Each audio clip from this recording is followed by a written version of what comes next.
Okay. So to remind you where we are, we're looking at wood stoves. And so far, I've talked about where the thermal energy comes from in a wood stove. And the first 1.5 ways in which it's transferred into the room. So just as to remind yourselves maybe, I'm going to ask a question up here about the burning process. Do I have that on? Yeah, I do. Good. All right, so the question is basically, burning turns chemical potential energy into thermal energy. And I told you about the rearrangement of atoms and molecules and stuff like that. And basically, why is that process always one way? Why, when you put wood in the wood stove, you light it, it gradually turns into ash and carbon dioxide and water in the air. So the oxygen gets consumed out of the air. Why don't you ever get the reverse? Why don't you ever sort of put a little bit of ash in the wood stove and wait a while and maybe put some heat into the wood stove and have the wood, the wood recreated by an unburning process? You okay with the question? See what you think.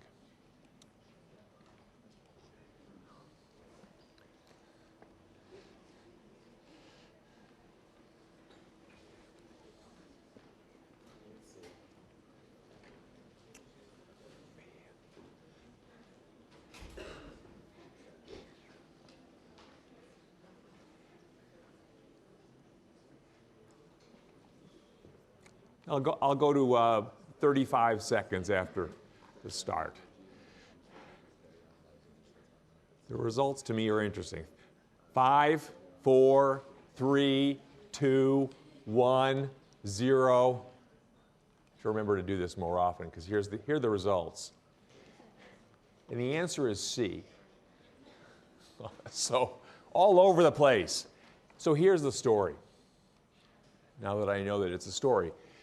When you burn stuff, suppose let's put our wood stove in an isolated thing, an isolated hut surrounded by insulation and protection so that nothing can leave the hut area. And we're going to burn the wood. So we burn the wood. Nothing leaves the area. All the energy that was in there is still in there. The chemical, all the molecules that were in there are still in there. It's all there. Why don't you get the unburning process? It's a statistical problem. First, let me look at the two answers that it's not. Unburning wouldn't conserve energy.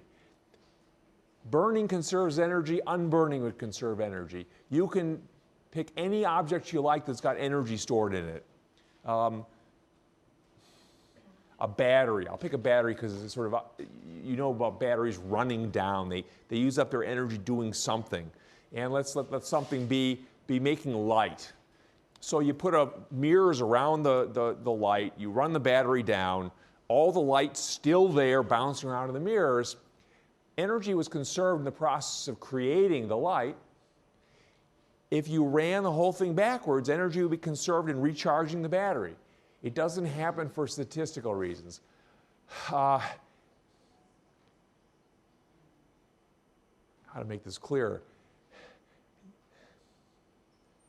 Energy is going to look after itself. You can't not conserve energy. Burning conserves energy. Unburning would conserve energy. Have I questions about that? Like, ask me something to make it clearer. How about violate the laws of motion? No. The molecular rearrangements that are involved in burning all follow the laws of motion, as they have to. Atoms bump into each other and bounce off, and there are forces and momentums and energy. It goes in potential energy and kinetic energy and all that. The unburning process is, if you look microscopically, the unburning process, you probably couldn't distinguish it very easily from the burning process. You would see atoms and molecules bumping into each other, sticking sometimes, not sticking other times, going off fast sometimes, going off slow other times. It would look very similar. The laws of motion just are indifferent about which way you're going. The only thing that cares is statistics. You can't unburn stuff because you are trying to recreate organization that is no longer present. And once you've lost organization, ordered energy, for example, ordered anything, it's very hard to resurrect that order without finding more order somewhere else. So this is a preview, to an extent, of when I will leave the story of just simple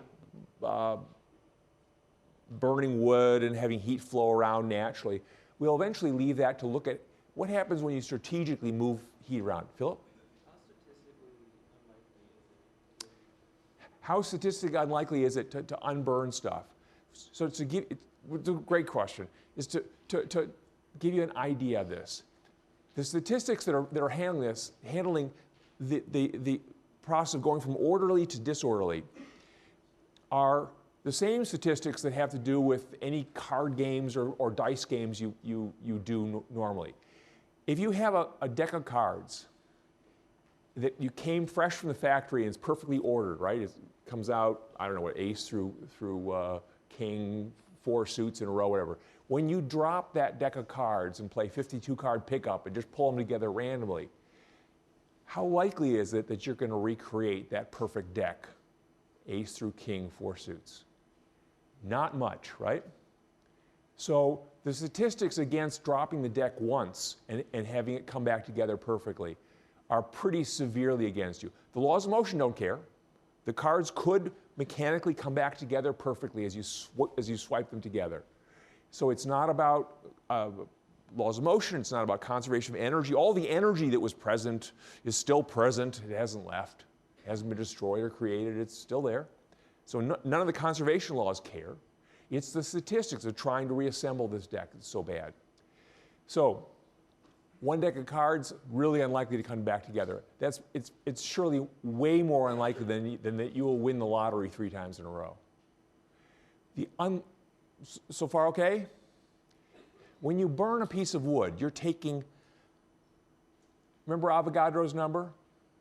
6 times 10 to the 23rd? The number of particles in a mole of particles from chemistry class and stuff like that. The point of remembering that number is that ordinary objects around, pick an ordinary object that I want to pick up, what? This. This has got something like a mole of particles in it, within a factor of 100 or 1,000. You know, it's close to a mole. So 10 to the 23rd particles. And imagine taking them apart, dropping them, deck of cards, and then bringing them back together. How likely is it that you're going to end up with the tape dispenser again, without working at it, just randomly pulling them together? It's a little bit artificial. Imagine you have a deck of cards that had 10 to the 23rd cards. There, now I'm making a better story. You drop the deck of cards, and now you sweep it together and expect it to come back exactly the same order as it was. Good. That is unbelievably unlikely. And so this is the type of unlikeliness. When I say that it's unlikely for something to unburn, the unlikeliness falls in that category of mathematically there is a chance. But the unlikeliness is so unfathomably remote that it never happens. So you can say definitively, it will never happen. You can bet your life on it. Okay? It will never happen. You'll get that stack of cards, 10 to the 23rd cards, to come back together again perfectly. And so those are the odds that are the type of odds that are driving a lot of things in nature. If you have a hot end of a piece of metal, you put the poker in the fire, and you're holding the other end with your hand. What are the chances that heat will flow from your hand into that hot poker at the other end of into the fire at the other end? Which this is the same kind of issue as unburning. The heat flowing the wrong way is a lot like burning going the wrong way. What prevents heat from flowing the wrong way is statistics. And they are so unbelievably against you, it will never happen. You will never grab that poker handle and discover that it's drawing heat out of you, you're getting cold, and the fire's getting hot. Is that okay? So the point of the question then is just to remind you that the laws of our physical universe Some of them are strictly mechanical, like Newton's third law. You push on something, it pushes back equally hard the opposite direction. But there are other very important laws that are statistical and that dominate something important to you. For example, we'll see when you run your air conditioner and cool, not the right season for that, but you run the air conditioner and cool the inside of your house at the expense of heating the outside of the house, which we'll come to. You're making heat go the wrong way. You're making the coldest thing around, namely your house, colder in the midst of hotter stuff. How is that possible? That's heat going the wrong way. I hope you can follow that idea. And you do this not just in with your air conditioner, your refrigerator. How do you make a refrigerator? Does this wacky thing of making a cold region in the middle of your room. How does it make a cold spot? Because heat flows naturally, according to statistics, from hot to cold. Why doesn't that thing heat up? Well, you can make that happen, but it's not free. You have to do it at the expense of orders from somewhere else. In effect, it's like you can arrange a deck of cards by hand. You can force it to be perfect, but it doesn't happen naturally. It happens because you did it yourself. And in that case, you brought in order to do that. All right, so I'll leave that as a preview for when we go into the world, what's called thermodynamics, the movement of heat. Yeah, read. What are some of the examples of energy that's ordered versus energy that's not? It's good. This is good. The ordered energy is any energy that's equivalent to work. This is the physics jargon. It's any energy that you could make some hypothetical machine that would turn it into work. So it's these thought experiments. So for example, food, the energy in food. You could either you can use a machine to do this. The machine might be a mouse.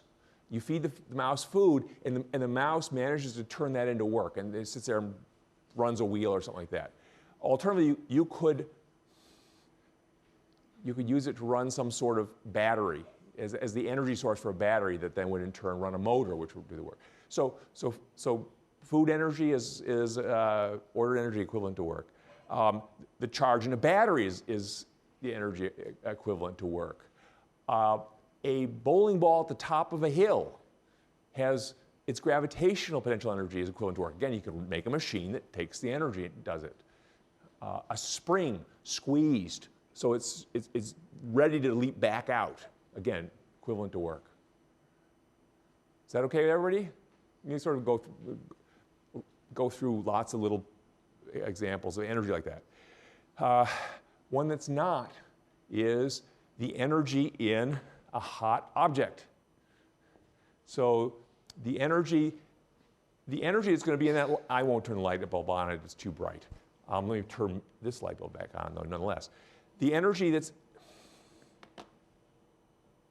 do I have a hot object? Doesn't matter. This is not very hot, but this has thermal energy in it. How do I know? Because if I put this in liquid nitrogen, thermal energy will flow out of it into the liquid nitrogen, and the liquid nitrogen will begin to boil vigorously. So I know it's got thermal energy in it. Is that energy equivalent to work? No, because I can't get it to run a generator or to lift something up high. I can't get it to do work. Why not? Because the energy's there, but it's so scrambled that it can't get organized to do anything. If you ask it to push on something, to do mechanical work, exert a force on something and have something move a distance, it will do little teeny bits of work pushing on the surface with its individual atoms and molecules, but it's just as often going to actually take work out of the thing it pushed on. It's going to be a random mess, so it's unable to do work. Is that okay? I've mentioned in the past that you sometimes still can get some work done out of thermal energy, but to do that you need two places that have different temperatures. And what you're counting on in that kind of context is that this arrangement, a hot object and a cold object, has some order to it. It has some intrinsic organization. It doesn't happen naturally either. it's all the energy is thermal energy, but it's not distributed evenly. So that's not the way the randomness theory wants it to be. It wants it to be exactly distributed evenly. So if you leave a complicated system and let it just use every possible, if you leave a complicated system with something that introduces as much randomness as possible, a 4-year-old, a team of 4-year-olds running through the world, just making everything as random as possible, it'll all go to a uniform mush at the same temperature. Because that will have gotten rid of all the order, everything you can possibly extract. All right? So in fact, one scenario for the end of the universe, what happens at the end of time is an issue that physicists and theologians look after, right? And one of the possibilities is basically a thermal end of the universe, that it just goes to everything's at the same temperature. It's actually a very low temperature. Nothing much is happening. Okay? I'll stop my harangue about that. Okay, so burning wood in a wood stove. It's a one-way process because of statistics. You start with ordered energy in the wood and in the oxygen in the air. They get together, you come out with a much more disorderly arrangement. We will see down the road that there is a way actually of measuring order and disorder, but that's not for today. And so you've used some of that order up. There's now thermal energy around, replacing the nice organized chemical potential energy in the wood and the oxygen, and we want to move it in the room. So to get it first out of the firebox of the wood stove and onto the surface of the wood stove, it goes through the wood stove by conduction. To elaborate on the story, one of the values of conduction in this context is that it's no fun burning wood in the middle of your room because it's smoky. So the wood stove manages to keep the smoke and basically the chemicals of combustion inside the wood stove and let out only the thermal energy. So the thermal energy works its way through the walls of the wood stove by conduction. And I told you last time that the conduction is facilitated by two processes by and large. One of them is the bumping of the atoms and molecules against each other across a material. So like a piece of glass or ceramic. The thermal energy moves by and large by just the jiggling of neighbors at the molecular level across the material. And it's pretty slow and tedious. And materials, these are the insulators. They're defined as insulators primarily because they're electrically insulating, but they are also thermally insulating, or at least not very good at carrying heat, with exceptions. So that's one mechanism for moving heat. The second mechanism for moving heat is by way of mobile electrons that are not present in insulators. That's what makes them insulators. They don't have mobile electrons. Electrons carry electric charge.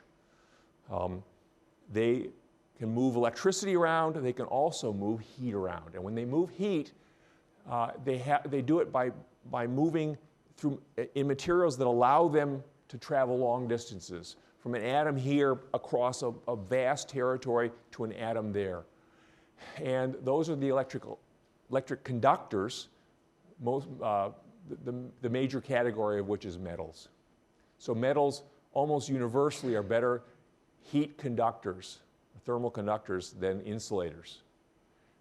So try to make this useful to you all. If you're trying to move heat around, go for the metals. So this is why a lot of pots, now again with the exceptions, a lot of cookware is metal-based because the heat moves so nicely through them. It moves better in some metals than others. I showed you last time that copper and aluminum conduct heat way better than stainless steel. A question came in about cast iron. It turns out cast iron is better than stainless steel, but not spectacular. It is useful in cooking in part because you use these really massive pots or pans, cast iron pans. They're they have a lot of material there. So you can compensate for poor thermal conductivity in a pot, for example, or in the connection from here to there by making the connection big, a superhighway for heat. Even if you're making the superhighway, it's a dirt superhighway. It's not very good, but you got a lot of it. It will conduct heat pretty well. And the other thing about so cast iron conducts heat from one side of the pan to the other pretty well because typically it's beefy. And the other thing is that because it's so big, it stores a lot of heat. And storing heat, the concept of storing heat, which is surely useful to you all, is one that I rarely do proper justice to in this class, but basically here's the idea, is that to raise the temperature of an object, and let's pick a generic object that is 1 kilogram of stuff. I don't know what it is. If you want to take that from 300 units of temperature, and the units that would come to mind are either Celsius or Kelvin, but you can think Fahrenheit if you like. If you want to take that 1 kilogram of stuff and heat it up from 300 units of temperature to 301, right? You want to raise its temperature. How much thermal energy do you have to put into that, basically, or how much heat has to flow into it to raise it? And different materials have different results. Some materials it's easy to raise their temperature a degree. Other ones, it's much harder. And to some extent, it has to do, if you're worried about a kilogram of stuff, typically the materials that have lots of atoms per kilogram, that have little itty-bitty atoms, they need more heat to raise their temperature, because each atom ends up with a certain amount of thermal energy. So to some extent, it depends on the masses of the atoms, the big, very massive atoms. Materials with massive atoms like lead. They don't have very many particles. You can heat them up pretty easily. You can heat a kilogram of lead a whole lot easier than you can than heat up a kilogram of water. In fact, water has a remarkably high, it needs a lot of heat to raise this temperature 1 degree. The name of this quantity I'm waving my hands around is called specific heat, or heat capacity. They're very closely related. So the distinction doesn't matter. But basically, some materials are hard to heat up, some are easy. Cast iron is sort of in the middle, not unusual one way or the other. But if you've got a lot of material, it takes a lot of thermal energy to heat that lot of material up. And so cast iron, it's slow to heat up because you've got to put a lot of heat into it to get the temperature you want, and then it's slow to cool down. So you can get it hot, and then you can cook a lot of stuff on that without adding any more thermal energy. It's got a big store. Is that okay? Just trying to make this vaguely tools for a living again. Okay, so the wood stove is likely to be made out of metal. Heat will flow pretty nicely from inside to outside. Actually, cast iron is an obvious material to make it from. Cast iron, incidentally, why cast iron? Cast iron is iron, but it's got a lot of carbon in it. And carbon and iron have a very important relationship, richly complicated relationship. If you put a little carbon in iron, you don't think of carbon in iron. Carbon's like graphite and stuff. Yep. A little carbon in iron, you end up with classic steels. The iron has a relationship.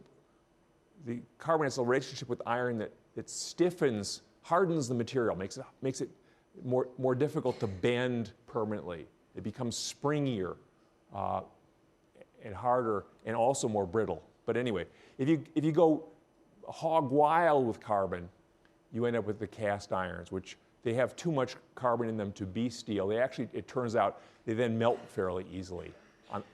It's hard to melt iron in any case, but with a lot of carbon around, you can melt it relatively easily, relatively low temperature, and then you can cast it. So that's why cast iron is around. And that's story cast iron pots, cast iron plumbing to some extent too. Okay. Next thing to do, we got the heat to the surface of the wood stove, how to get it in the room, And I started talking, I finished the time last time, talking about convection. And particularly two types of convection. The natural convection that comes about because if you heat up fluids, for the most part, they expand, like air certainly does. If you don't change its pressure, it's going to have to get less dense, so it has to expand. And then it becomes buoyant. It floats in colder air. So heated air floats in colder air and rises. And so you get this stream of heated air coming off the wood stove. The air that essentially touched the wood stove received heat by conduction and then rises off because it's become hot air and is therefore buoyant. Is that okay? I should point out that air is a terrible conductor of heat. You can conduct heat through air if you just make sure the air doesn't move. And this is a complicated story. How do you keep the air from moving? We'll worry about that later. And you try to get heat to flow from a hot surface to a cold surface through the air. It's terrible. It's worse than all the glasses and plastics and ceramics you can think of. So it turns out air is a lovely insulator.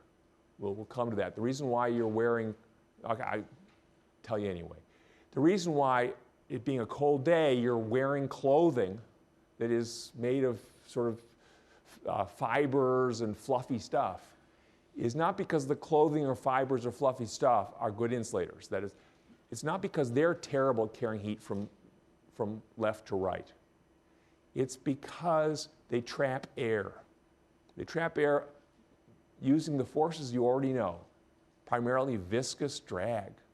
So the air can't move very well, and you're using the air as the insulator. So when you go out there in the cold mornings, this morning was nice and cold, and you're staying warm, it's because you are warm, the air is cold, heat wants to flow statistically from you to the air and the surroundings, the world around you, but the air is making that very difficult because it doesn't conduct heat well at all, and it can't move, so it can't do convection, and so you stay warm. So if you wear like solid clothing, well, solid, I mean plastic. The fluffy fibrous clothing is more insulating than dense, heavy plastic, rubber, ceramic, whatever, because you want the air. Okay? Does it matter how tight the clothing is to you?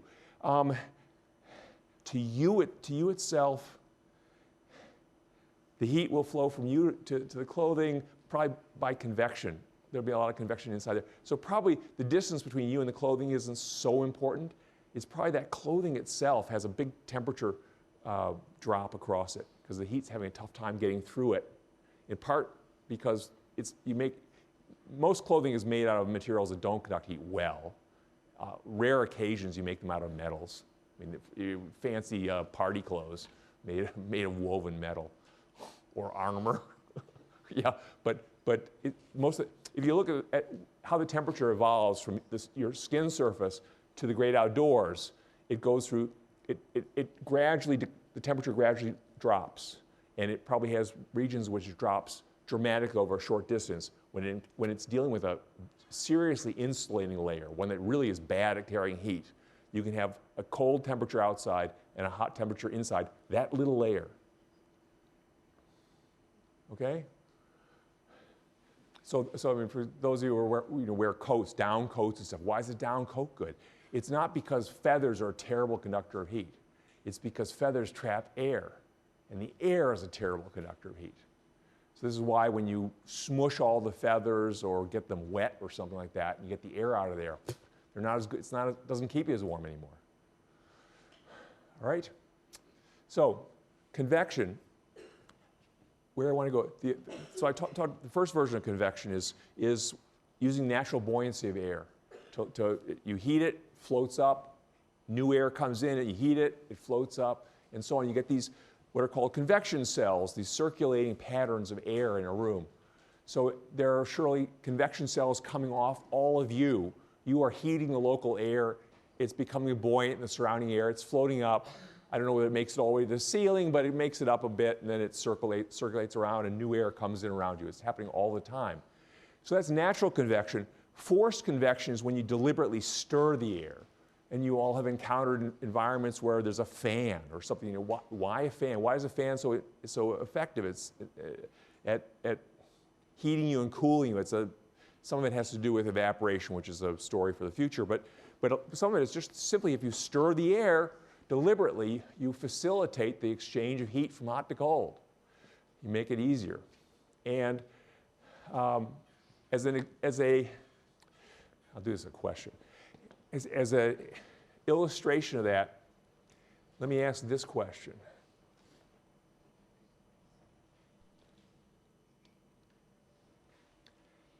If you heat the top of a fluid, will natural, buoyancy-based convection carry heat to the bottom of that fluid? You okay with the question? You might think this is some obscure, random, science-y thing. No, you use this frequently.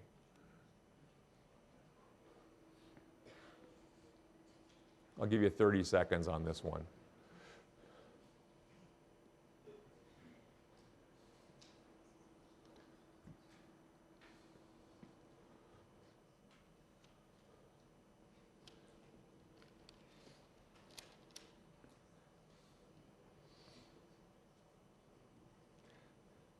All right, 3, 2, 1, 0.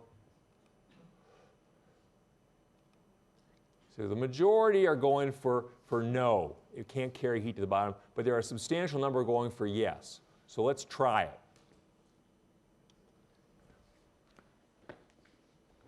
Here we go. So here I could do this in the air, but it's more clear what's going on if I do it with water. So I'm going to put water in this test tube. Come on, water. More water. Water. There we go. Okay. Okay, so I got a test tube full of water.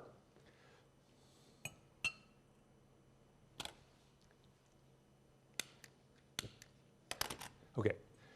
Now, if I put my hand in there, now, of course, the thermal energy goes right into my hand. I'll burn myself. If I heat the bottom of the test tube, it'll get hot there. The water there will expand and become buoyant relative to all the other water, and it will float up, and I'll burn my hand. Okay? But if I hold the bottom of the test tube and heat the top of the test tube, watch what happens. So I'm heating the top. The water there is expanding. It's becoming less dense. It's becoming buoyant in the cold water, and it's rising, but it's already at the top, so it's happy. So it's getting hotter, and it's rising, and it's already at the top, and I ought to be able to get it to boil. It's getting close.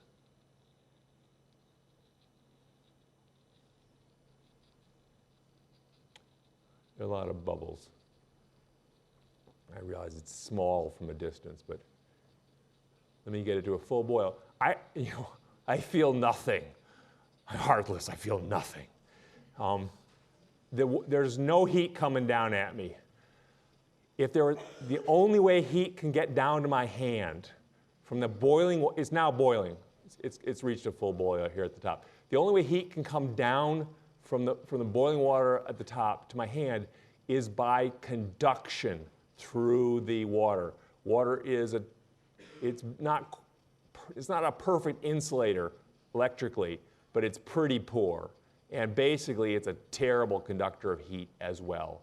And you know this, for example, when you go swimming in really cold water, and you feel it.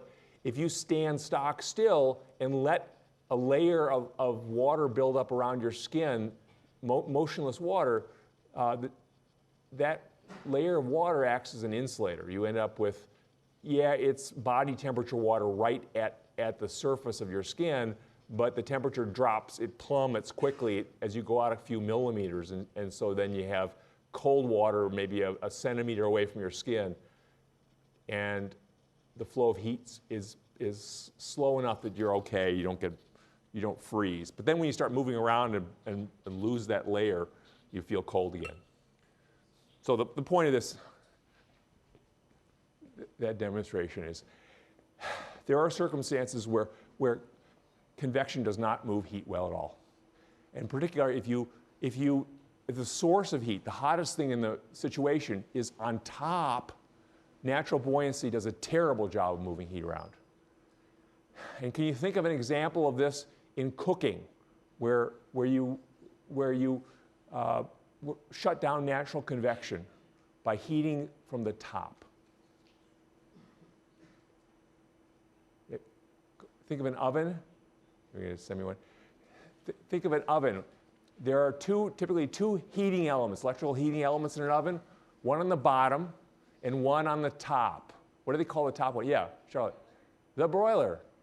Yeah, broiling is when you turn on the broiling element, the top element of your oven, there's no convective cooking going on because you're heating the top of the cooking chamber, the inside the oven. And the air up there gets hot and rises, but it's already at the top, so it just sits there. It's the same thing as I was just doing. You can't cook with hot air by using the broiler. So the broiling element, which is, and this turns out to be useful, cooking with hot air is good for certain circumstances and when you're trying to prepare some dish, but sometimes you actually don't want the hot air to do the cooking. So sometimes you want to use conduction to do the cooking when you put the food right on a hot grill or a griddle or something like that. Sometimes you want to use convection for cooking, like when you put cookies in the oven and you turn on the bottom heating element, let convection, particularly natural convection, or carry heat around. But sometimes you don't want either of those two. Well, what's left is radiation. So just to give away the story, the broiler cooks by thermal radiation. It's not cooking by conduction. That heating element at the top of the stove does not touch the food. It is not cooking by convection because the hot air is heated at the top and rises and stays there. What's left is thermal radiation. So now I sort of boxed myself into the end of the hour, but here's the idea about thermal radiation. That when you have thermal energy in an object, any object, the tape dispenser is fine, the atoms and molecules are jiggling around in there with thermal energy, and that jiggling motion can affect the rest of the world. How does it do that?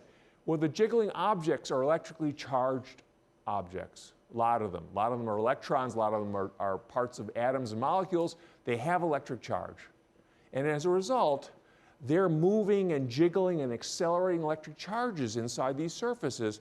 And that turns out to be the recipe for exchanging electromagnetic waves. It's like if you're jiggling your hands around on the surface of water, a lot of that motion, you're gonna send waves out. You've seen it your whole life. You bounce water around on a basin and off go the waves. Same thing, the thermal motion of the particles on the surface of an object launch waves. They happen to be electromagnetic in character. And they're not, electromagnetic waves are familiar to you in many contexts. Electromagnetic waves are distinguished primarily by numerical, quantitative differences. But otherwise, they are radio waves, microwaves, infrared light, visible light, ultraviolet light, X-rays, gamma rays. This whole smear, this whole swath of what's called the electromagnetic spectrum. So you're being bathed in electromagnetic waves right now. And where this shows up in thermal radiation story is everything is exchanging thermal radiation right now, all the time. You guys are radiating away, the walls are radiating away, everything. And that all involves the jiggling motion, the thermal motion of the little tiny atomic and subatomic particles jiggling around. So that's okay so far? So like, how would you see this to believe it and stuff? This box here is heated by a light bulb. There's the old-fashioned incandescent, Edison light bulb in that box, so it's hot. And if you put your hand over it, I feel a little bit of convective heat transfer. There's hot air rising off the box, going up, some distance up into the air, and I put my hand over it. Yeah, I feel a little warm. Of course, if I touch it, I'll burn my fingers. That's conduction, Convection. How about radiation? Well, this gadget right here just sees thermal radiation. It's a sensor for thermal radiation. What it's looking for is the thermal radiation that you see from an object that's room temperature-ish. This is a little warmer than room temperature. It's emitting thermal radiation. We can't see it with our eyes, but that gadget can see it. And I'll pin down the radiation shortly. But right now, the gadget's seeing it, and it's being displayed over there on that bar graph. And if I block the thermal radiation with something that's cool, this is cooler, it's really there. The thermal radiation it's truly present. This can see not only that hot object, now it's looking at you guys, and if I put my hand in front of it, is my hand going to be hotter than you guys? No, you guys are hotter than me. Okay. If I want to go get something that's nice and cold, get out of here.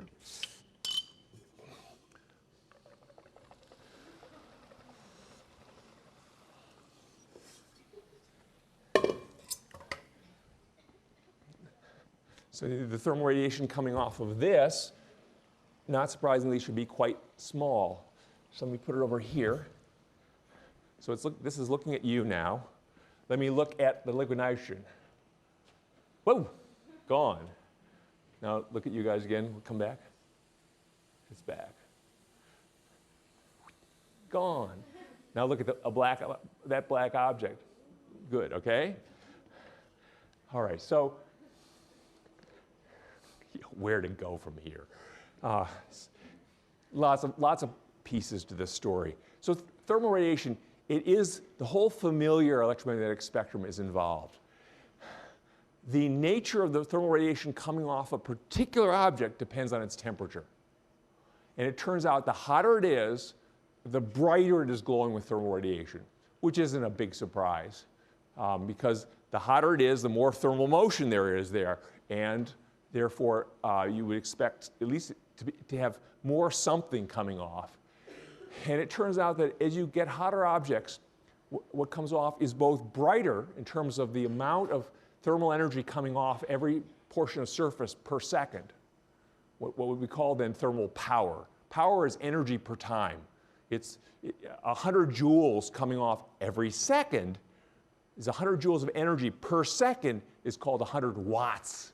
It's a steady flow of energy over time.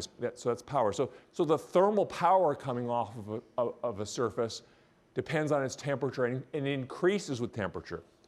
The other thing that changes is the portion of the electromagnetic spectrum that is brightest and most important. And that as the temperature gets higher, the portion of the thermal spectrum that becomes important shifts out of the radio waves, through the microwaves, into the infrared, and beyond into the visible, and then beyond. So as you heat something up, its emissions of thermal radiation starts where we can't see it. We can't see radio waves, and probably some superhero can. You can't see radio waves or microwaves. But by the time we get into the infrared portion of the spectrum, we can't see it with our eyes. There are some animals that can start to see it. We can feel it. And then you get into the visible spectrum. That's what our eyes can see. We see a very narrow portion of the electromagnetic spectrum. It happens to be the one that's brightest for the sun. And that's what we're sensitive to. And actually, we can distinguish the various parts of the visible spectrum according to color, particularly the rainbow colors. And then you go to still hotter objects, go into the ultraviolet, where we can't see again, and work their way on up. So where is this going? Is that objects at roughly room temperature or near that, people, everything, even ordinary, objects and people, we're not hot enough to emit visible thermal radiation. The peak of the spectrum for us and for the objects around us is in the infrared, where it's not cannot be seen by our eyes. Machines can see it. This machine can see it, for example. And there are lots of other gadgets, and I'll send them around next time, gadgets that can see infrared light. So the key point here is that we can't see thermal radiation for ordinary objects, but we sure can feel it. We can feel the exchange. So while this can certainly feel it, this can see it and judge it. When you stand in front of a wood stove that is a couple hundred, say, degrees above room temperature, you can't see that it's hot. If it's hot enough for you to see, you really want to be careful about it. But you can't see that it's hot, but you can feel that it's hot. Why? Because the two of you are emitting thermal radiation at each other, and the hotter one wins. So if you stand in front of the wood stove and are not above it so you don't feel convective heat transfer, are not touching it so you don't feel conductive heat transfer, you nonetheless feel hot or warmed. Why? Because it's radiating thermal energy at you faster than you're radiating thermal energy at it. There's a net flow of heat to you. This is true not only of wood stoves. I was thinking, walking on the downtown mall, and a lot of restaurants now, outdoor restaurants, will have burners going, various kind of. They have these domed things with propane tanks in the bottom, or they have columns heated by a flame that's visible. Think about how the heat gets to you. You feel warm near those things. Why? Think about how the heat gets to you. It's not coming by conduction because you're not touching it. And air's a terrible conductor. And you're not above it, so it's not convection. It's thermal radiation. And you can not only can you see it, but you can block it. You know, you know this from standing in front of a campfire or something like that. If it's too hot, you can put your hands in the way, and you can block it. It's glowing like crazy at you. It's just in a range you can't see with your eyes. Okay? A few more details, and then I'll call it a day. The amount of thermal radiation a surface emits. So pick a uniform surface, this much. The amount of thermal radiation it emits goes as the fourth power of its absolute temperature. So you got to go work on what that Kelvin scale, remember? That has zero is the real zero. If you double the temperature of this surface on that absolute scale, it emits 16 times as much thermal radiation.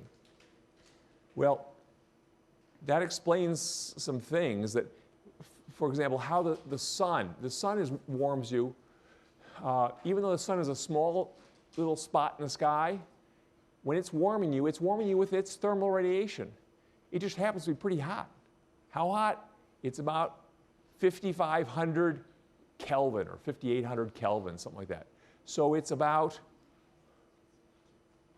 20 times room temperature, approximately.